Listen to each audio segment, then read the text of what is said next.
I'm Roz Rothstein, CEO of Stand With Us, and this is Stand With Us Connect. Thank you so much for joining us today. I hope you're well and finding creative ways to hang in there during this pandemic, wherever you are in the world. As you know, Stand With Us is working around the clock and across the world, supporting Israel and fighting anti-Semitism. And it's great to connect with you. We have another great show for you today. Coming up, I'll be joined by Colonel Richard Kemp, the Great. Our show today is part of a brand new platform called Stand With Us TV. What is Stand With Us TV, you ask? Great question. Let's take a look.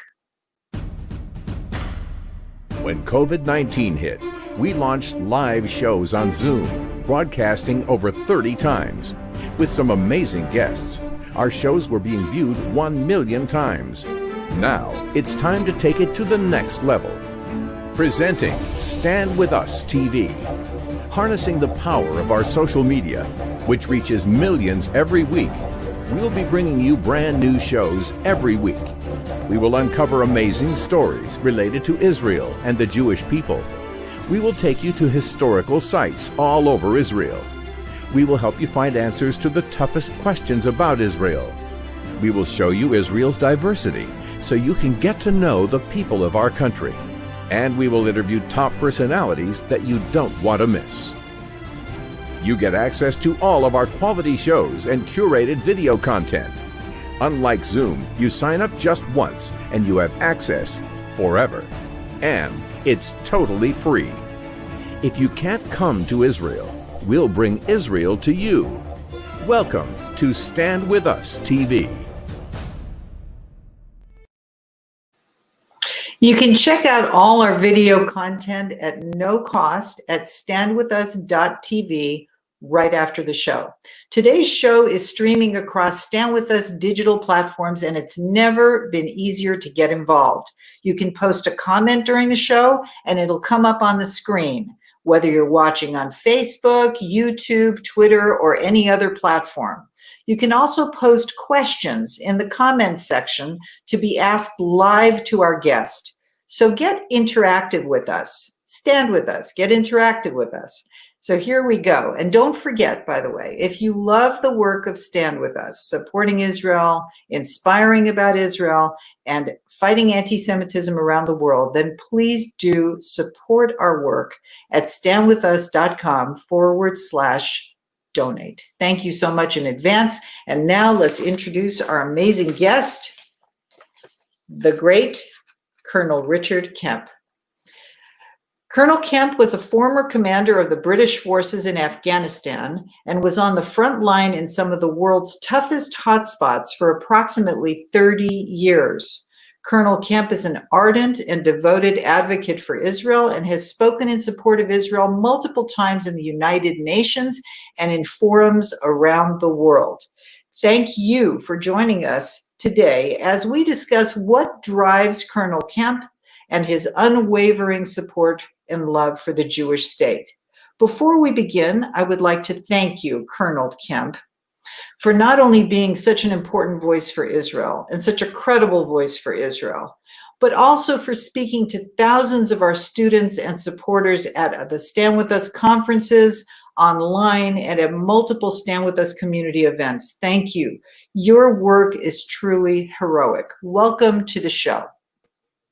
Thank you very much, Roz. It's really great to be here. So happy to have you with us. So how are you doing during the pandemic? Yeah, I'm doing fine. I think, in Britain, we've obviously had our problems, very significant problems, but fortunately, we're now beginning to emerge from a relatively strict lockdown to getting closer to normality. Let's hope that continues. Well, stay healthy, please, you and your family. Richard, you are one of the most incredible, articulate defenders of Israel. coming from your military perspective, you have so much credibility.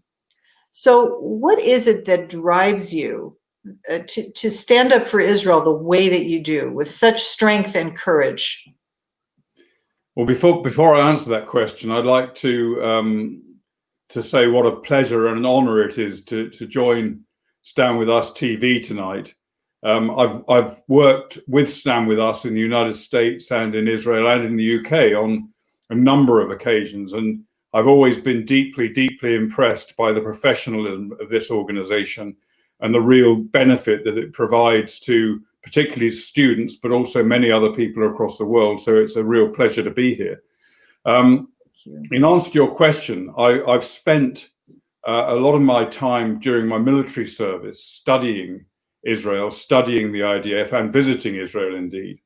And in particular, towards the end of my time in the British Army, when I was working in the Cabinet Office in London, working on international terrorism, I experienced the immense friendship and support that the State of Israel and its military and intelligence institutions in particular gave to the UK and to the world. And I can't really say too highly how important Israel is for the security of the world, never mind technology, never mind all of the other things that it contributes. But, you know, every country, with very few exceptions, every country in the world has a lot to be grateful to Israel for, in particular for providing intelligence which has saved lives of their citizens. And Israeli intelligence has certainly, to my positive knowledge, back in the days when I was working in the government, and even today, has saved many lives. Just one example of that, there was an Iranian-inspired plot to build an explosives factory in London back in 2015, and accumulating hundreds of tons of explosive material to manufacture bombs, part of a worldwide bombing plan that Iran had, mainly using their Hezbollah proxies from Lebanon. And that was stopped in 2015 by Israeli intelligence provided to our MI6 and our other intelligence organizations. It didn't come to light until 2019, but it was certainly something that I think we could be grateful to Israel for, and one of many examples. And I experienced this personally when I was working in the Cabinet Office, and since then I've experienced the benefit not just of intelligence, but of Israeli battlefield technology, helping us to develop and produce effective drones, and also counter bomb technology, technology to stop bombs going off and killing British soldiers in Afghanistan and Iraq and elsewhere. On top of which, Israeli battlefield medical technology has saved the lives of many British and American soldiers and soldiers from around the world. I visited a young soldier who'd been seriously blown up in Afghanistan, had lost limbs in that explosion, but he knew that he owed his life to Israel because he'd been administered a certain blood clotting agent that stopped him from bleeding to death, and he knew that and was very grateful for that. So these are just some examples of the reason that I feel strongly about Israel. And I see, when I left the army, I saw some of the lies being told in the media, in the UN, in various international organizations and international governments. And I was in a position as an experienced military officer and somebody who knew about Israel, I was in a position to use my experience to counter that propaganda program that existed against Israel. It's been the worst, most intense propaganda campaign in the history of the world has been directed against Israel.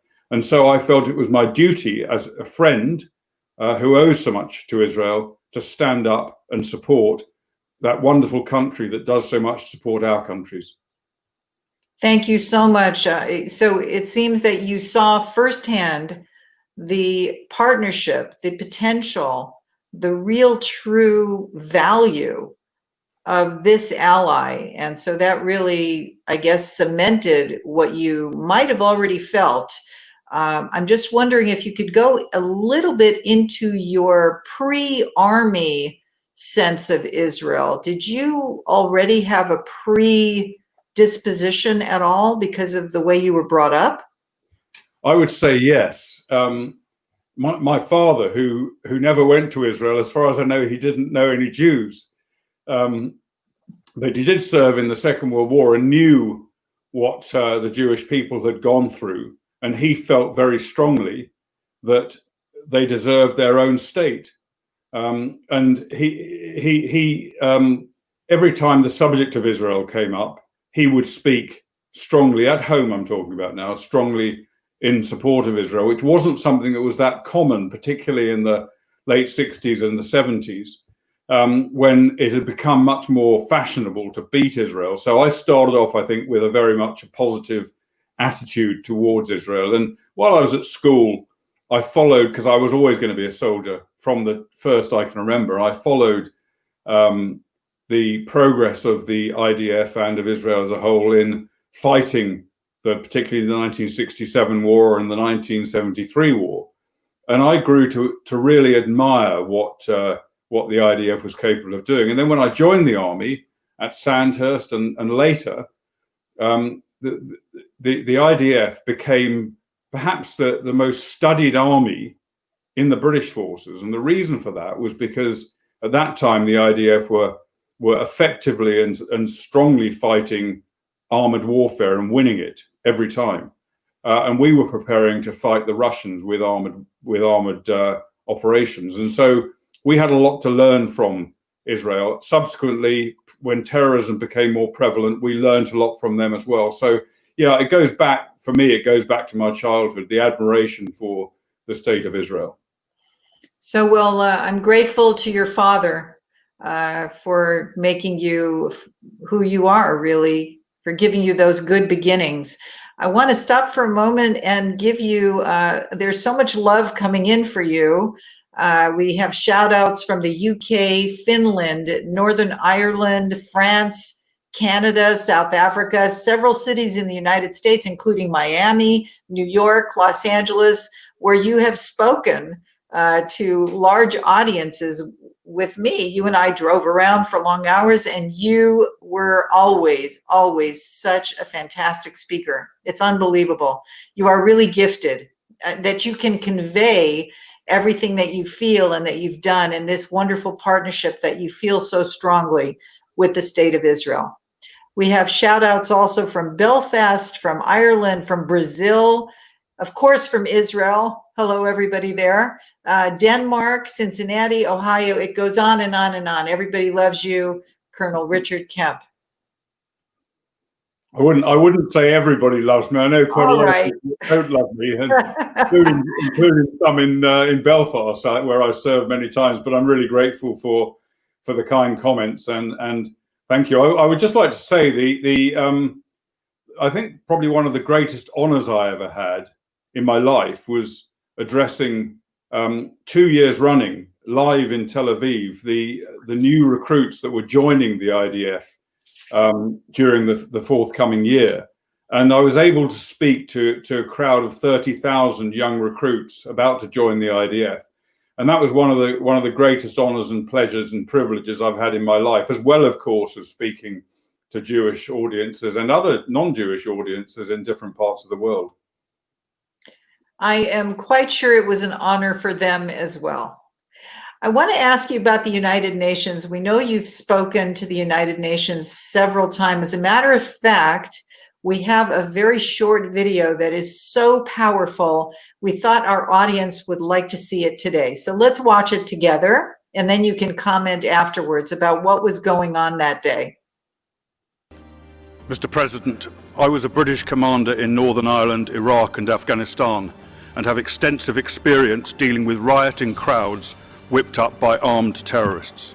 I have observed the violent demonstrations on the Gaza border many times from the front lines, unlike you, Mr. Chairman, and your Commission, who have never been there. These are outrageous efforts to break through the fence and slaughter Jewish civilians. Hamas also set out to induce the IDF to kill Gaza civilians, to instigate global condemnation of Israel. the IDF took every possible step to avoid Palestinian casualties, but using live ammunition as a last resort was the only way they could defend their own people. The Commission grotesquely perverts this reality. I accuse this Council of handing a deliberately biased mandate to the Commission intended to defame Israel. I accuse this Commission of misrepresenting Hamas's actions, twisting organised violence into peaceful protest. I accuse this Commission of acting as an instrument of Hamas terrorism by falsely accusing Israel of crimes against humanity, by validating terror tactics and by inciting killing and violence. I accuse this Commission of betraying the Palestinian people by failing to condemn their Hamas oppressors who, as we meet today, are firing on genuine peaceful protesters in Gaza. I accuse this Commission of wicked prejudice against the Jewish state and its army in a manner calculated to undermine its ability to defend itself. Greater violence is planned by Hamas in a few days. Violence this Council could restrain by condemning Hamas for its murderous actions and rejecting this outrageous report. I appeal to every member state to repudiate it. If you do not, you will have the blood of Palestinians and Israelis on your hands.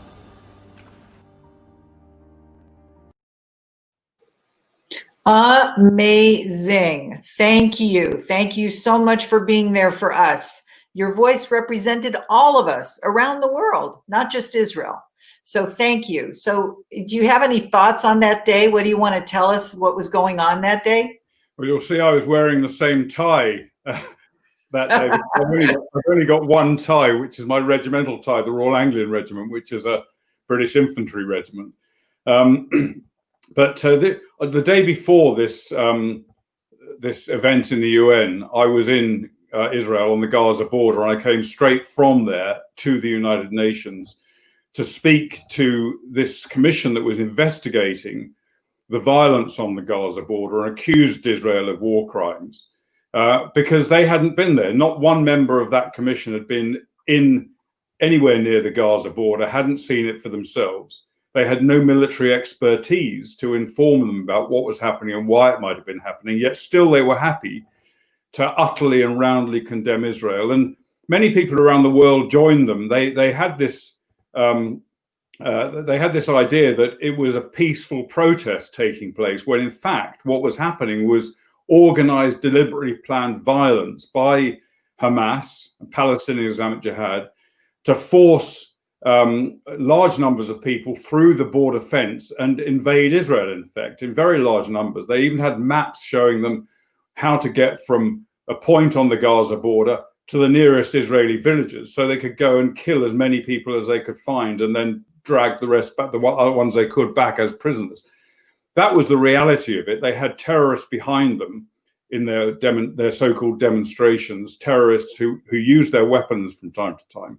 And Israel, in my opinion, having seen it, and I didn't just see it from where the press were, I was able to go right the way forward, right to the front line where the snipers were, the IDF snipers, and the commanders and the observers, and I could see it from their point of view. And I was then able to form my opinion, which I passed on to the United Nations, that terrible though it was that a lot of people were killed and wounded, Israel had no choice other than to operate in this way. There's no other way they could have defended their country than the way they did. So I could bring them a measure of reality to it. I was amused to say that, I'll be amused to say that when I sat down and stopped speaking, the first person to speak after me was the Palestinian Authority ambassador, who immediately stood up and said, "That man has been paid $10,000 to tell those lies," which I pointed out that actually I wouldn't get out of bed for $10,000. But there couldn't be any way in which somebody would tell the truth about Israel that wasn't condemning them without being paid vast amounts of money in their eyes. Well, they have to find some way to hurt your credibility. Aren't you a paid mouthpiece? Oh my God. Yeah, this is not coming from your heart. I get accused often of being paid by Mossad, and although I've got a lot of time for Mossad, I've had a lot of dealings with Mossad in the past, not so much recently. I've got one major criticism of them, and that's that their accounts department doesn't function well, because I've yet to receive a single check from Mossad. So I want to give a quick shout out to UN Watch. We are very mindful of the amazing work that they do every single day. Hillel Newer and all the work that UN Watch does, they brought you to the United Nations more than once. They brought me to the United Nations, and I have to say that it freaked me out, because while I was speaking, by the way, I was stopped by someone from Egypt, and then again by someone from Iran, and I was talking about Durban too. So it was, they wanted to do what they want to do, and they stopped me 2 times. It was freaky. Well, that's what you get. And as you mentioned UN Watch, I'd also like to pay compliment to Hillel Neuer, the director of UN Watch, who does such a fantastic job. And every time he speaks, also he's interrupted and stopped. As indeed, I think I've spoken at the UN about 4 or 5 times now, and I also get stopped there. So yeah, they're not just singling you out, Ros, for their treatment. When you get stopped while you're speaking, does it bother you, like walking out afterwards? Like, are you looking over your shoulder? No, not at all. I do find I anger a lot of people in the United Nations. And to me, that's a pleasure, because the sort of people that get angry with what I say are the sort of people that I want to get angry. They're the people that don't know the truth, won't listen to the truth. And again, the ambassador of one of the Arab countries spoke to me afterwards, after I gave the speech that you just showed. And she came up to me and said, "Colonel Kemp, for the lies you have told here today, your soul will burn in hell for all eternity." And I have to say, I was quite flattered by that.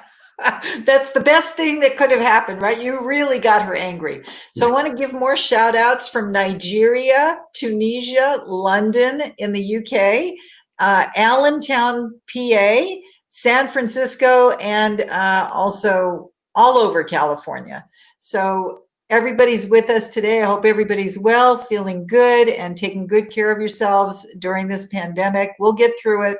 There will be an end to this. Next question. You often talk about terrorist groups that Israel is surrounded by, Hamas, Hezbollah.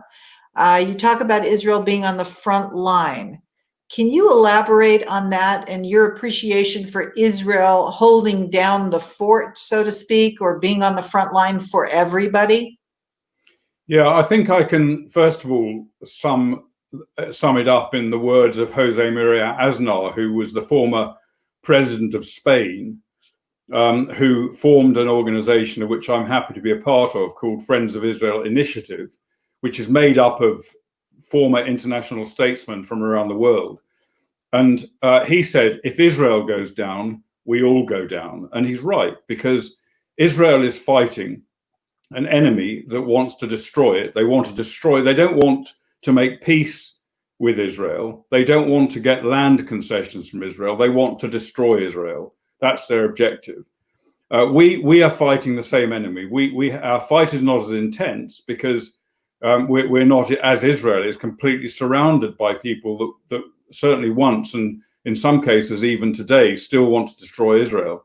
But they are seeking to undermine our culture and way of life. And that's why British soldiers have been fighting in Iraq and Afghanistan, fighting the same type of enemy, exactly the same type of enemy that uses the same tactics as the IDF use. And that's why, if you talk to a British soldier who's fought in Afghanistan or Iraq, or even places like Syria and Libya, they don't have the same level of criticism for the IDF as many other people do around the world, particularly journalists and international groups, because they understand what Israel has to do to prevent themselves being overwhelmed by this enemy. And they do the same thing pretty much within the areas they're operating in. And so I think, certainly in the British Army, my experience of speaking to people who have served or are serving today, almost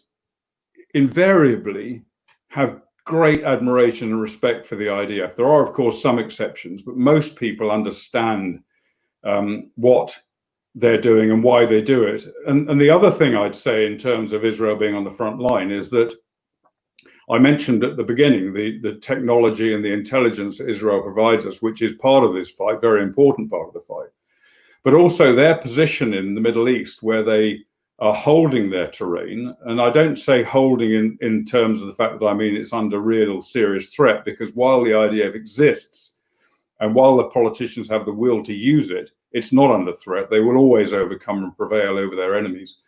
But while they're holding that position, they are preventing a situation which would involve I think the mass collapse of many countries in the world, including Jordan. Jordan depends very heavily on Israel for its own security. Egypt the same, other countries. And if it wasn't for that, we would see, I think, a mass influx of refugees, even more than we've seen up to now, coming from the Middle East, escaping from their lives. And the fact that we haven't seen that is because of what Israel's doing. So Israel is right there on the front line, protecting Europe and protecting the world. Do you see a lot of working together now between Israel and the UK? Yeah, I think increasingly so. We've never had quite the same level of military cooperation as the US has with Israel in terms of day-to-day exercising and exchange of troops and things like that. Most of the cooperation between Israel and the UK forces has been at the top levels. But we saw, for example, recently, only last year, we saw the first time ever that the Israeli Air Force deployed combat aircraft to the United Kingdom to take part in a joint exercise over here. We see frequent visits by British warships to Israel.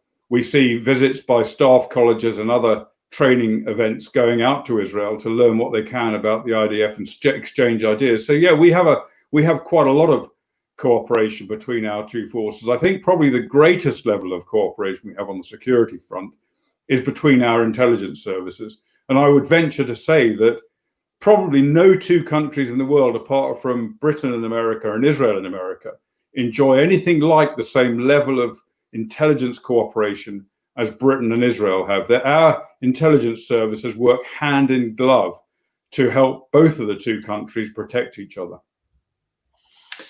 So, question about your service, going back to your military service, how did you find others and their perspective about Israel? Was it generally positive? Was it negative? Was it neutral? What did you find? I think for the military, by and large, British and other foreign Western militaries that I've dealt with, as well as Middle Eastern militaries, there is a great deal of respect for the IDF. And there are obviously British forces very open about that.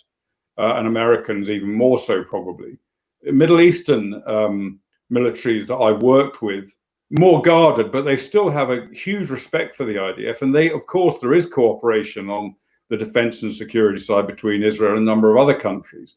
And it's interesting how the perspective of Arab countries towards Israel has changed in recent years, as the Arabs have realized that Israel is not a threat to them, that the major threat to them in their countries is Iran. And they know that the only really serious player, with the exception of the United States of America, that can help protect them against Iran is Israel. And that's part of the overall shifting situation where I was in Saudi Arabia not so long ago, where I spoke to a number of government officials at pretty senior level.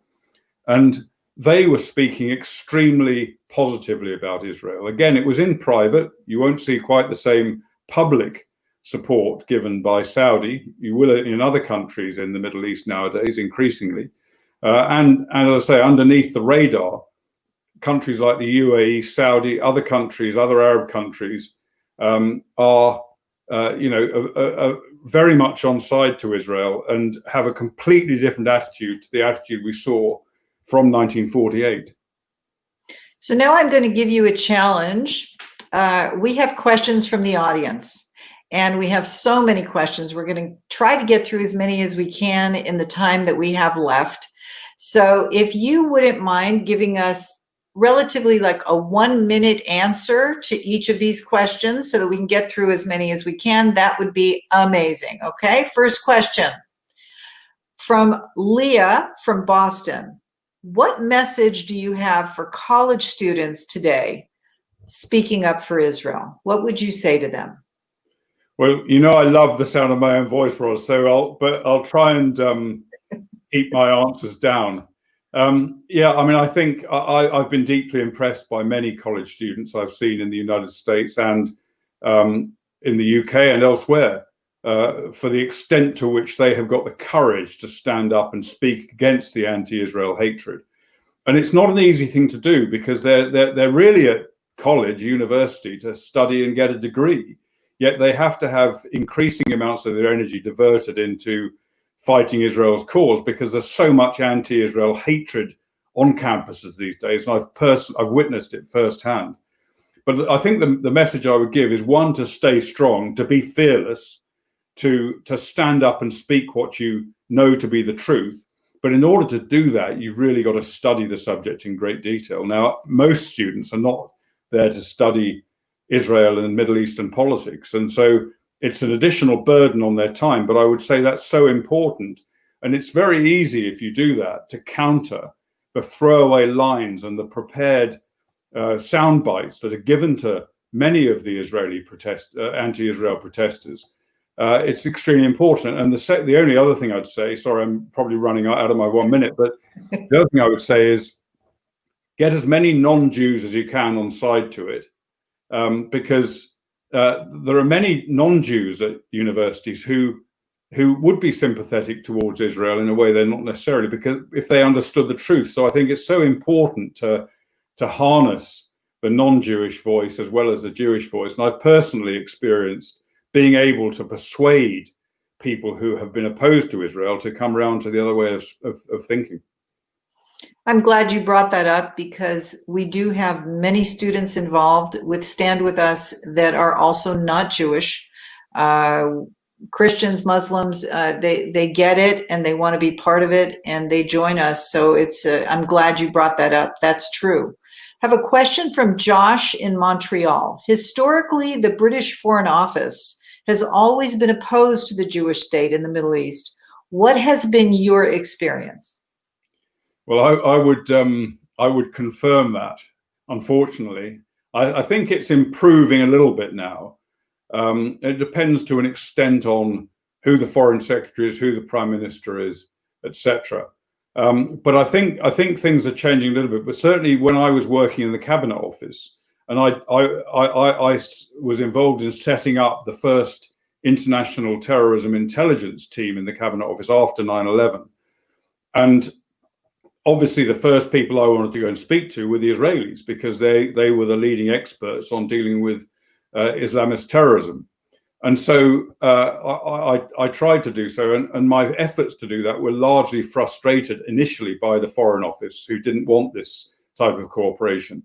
I managed to overcome that, and I'm happy to say that we maintain very good working relationship with Israeli intelligence services. So yeah, I think, you know, it's a historic thing, goes back many years, and I'm afraid the Foreign Office, British Foreign Office, has failed to keep up with changes in the Middle East. A part of the reason that they do take a more of an anti-Israel stance is that they're trying to appease the Arabs. What they really don't seem to me to have understood is that actually the Arabs don't have, as I explained, don't have the same anti-Israel attitudes they had before. So let's hope the Foreign Office come up to date and realize what's happening in the Middle East. From Adam in London, as a student on campus, how do I respond to someone who accuses Israel of using disproportionate force?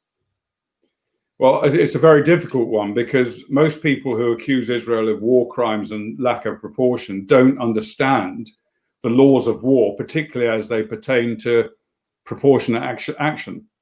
And it's very clearly laid down. I would suggest you study that, look at it. It doesn't take a huge amount of effort to look at it. So you can show them by reference to the Geneva Conventions, you can show them that Israel is not acting disproportionately. But they're very hard often to persuade because they're talking about emotion. And I think one of the most important things to bear in mind is that, and it's something that most people can see if they care to look beneath the surface, is that the people who are using disproportionate force against the Palestinians and who are abusing their human rights and who are deliberately and illegally killing them is their own leadership. So in many ways, Israel, the IDF, is doing a certain amount to save the Palestinians from their own leadership, which is oppressing them and which is causing so much of the violence today. And I think it's really important that those of us who speak about Israel make it clear we're not opposed to the Palestinians. We're not Islamophobic. We understand the reality. We're opposed to the aggression of the Palestinian leadership against the state of Israel, and also their aggression against their own people. A question from Michael in New York. This is fun. Would you ever consider entering UK politics? I've been asked a few times about that, but I'm not sure I'm the right person to be in politics. I think it tends to be problematic if you speak your mind too much. And having spent most of my life working in the armed forces and seeing the reality, seeing the truth about what's going on the ground compared to what many people would like us to think, I don't think it would really suit me. And I in particular, I don't think me being in politics would suit any political party in particular. And that is that. This is a kind of a dreamy question, a hope for peace. Richard, do you think there's any hope for two states, for peace with the Palestinians? What's your take? Well, I would like to say yes, I do. And as I mentioned a couple of times, the relationship between Israel's traditional enemies, the Arab countries, and Israel has changed a lot. And if it was up to them, I think most of those countries would want peace. And the people I spoke to in Saudi Arabia, for example, would very much like a peace treaty with Israel, but they don't feel they can do it, particularly in light of the voice of the average Arab in the street. Now, that really is not the main stumbling block. The main stumbling block, as I alluded to just now, is the Palestinian leadership. And while the Palestinian leadership remains intent on the destruction of the state of Israel, I really don't think that there's any prospect really for peace. I would hope that Israel is able to maintain sufficient control over its enemies, that the violence doesn't escalate any further than it is today, and hopefully is more suppressed, which would enable people in Palestinian areas to have far greater freedom and far greater prosperity. I don't think, many people will disagree with me. I don't think that in any way Israel is a stumbling block here. The stumbling block is the Palestinian leadership. So, Richard, we cannot wait to see you again and bring you from city to city to speak to large audiences. We cannot wait for this pandemic to finish. But meanwhile, we are so grateful to you for joining us today, right here on Stand With Us Connect.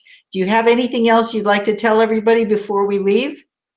As I say, I love the sound of my own voice. So any chance to speak will not be rejected by me. I'm happy to say I'm not going to speak very long. I just wanted to really thank everybody who's tuned in tonight, if that's the correct term. I'd like to thank you all for listening and for your support for Stand With Us. And all I can ask you is that all I can ask you to do is to continue supporting Stand With Us. It's such a fantastic organization. It deserves your backing, your support, and your participation in their wonderful programs. So thank you for listening. Thank you for putting up with me, and thank you for supporting Stand With Us. Thank you so much. Thank you, Richard, for joining us today. It has been really eye-opening and a pleasure to be with you. And thank you all for joining us on Stand With Us Connect. We will see you next time. Stay healthy.